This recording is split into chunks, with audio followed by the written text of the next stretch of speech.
The most common questions I get from coaching clients and small business owners who are feeling stuck or on a plateau or like they're somehow self-sabotaging are, why is it happening and how do I fix it? That's what I'm going to talk about in this video, but here's a little hint. You're asking the wrong questions.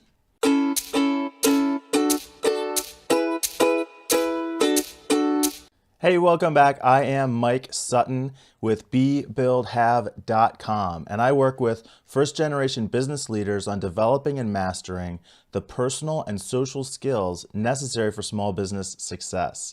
And like I said, one of the top things that I end up working with people on is developing the focus and clarity to get them moving forward in their business. And I'm told by clients and people who I have conversations with that one of my superpowers is asking great questions. But I know even for myself, I will struggle with that if I'm trying to figure out where I'm stuck. And believe me, I've been stuck a lot in my life. And so I'm going to share with you some of the traps to look out for and what to avoid. Now, the first thing that I want to share is the idea that if the answer to a question, if there's no answer to a question that will satisfy curiosity, you may not really have a question. And so starting to look at the beliefs and assumptions that are behind the question can be really valuable. So if I'm constantly asking, why do I do this? Why does this keep happening to me? How do I stop doing this to myself? How do I change this? But there's no answer that's going to satisfy that curiosity. I have to go back and look at the beliefs. Now, it's an easy trap to fall into because we want to believe that there's a satisfying, reasonable, logical answer to why we're struggling like this. But largely it's irrelevant. What we really want is a solution. And so looking at the belief behind the question can be a much more powerful tool for you than continuing to ask the same question over and over again and feel frustrated at not getting the response that feels satisfying.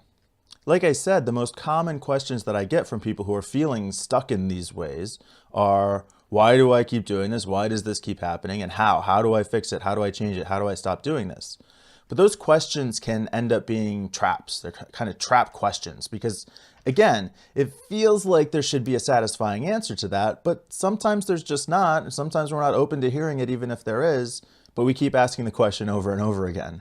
Now, I was listening to the Addicted to Success podcast, which I've been following Addicted to Success for a long time. I really love what Joel Brown is doing.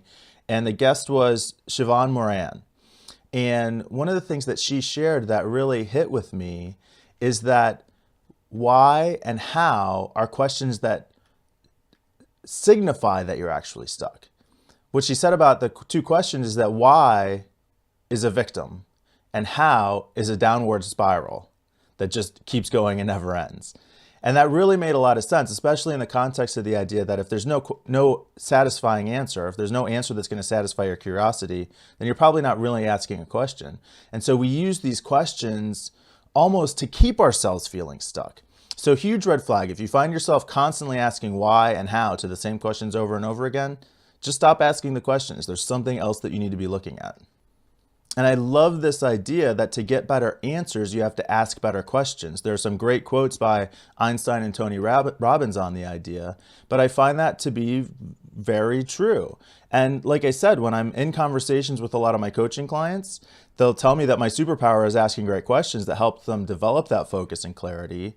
But I still struggle with some of those things for myself, which is why it's important for me to have a coach. In fact, that's why it's important for everybody to have a coach. So you can get that perspective, so you can have that sounding board, so that you can have somebody to point out to you when you're not asking the right questions and help point you in the right direction a little bit. It's useful for me, it's useful for my coaching clients, and it could be useful for you too.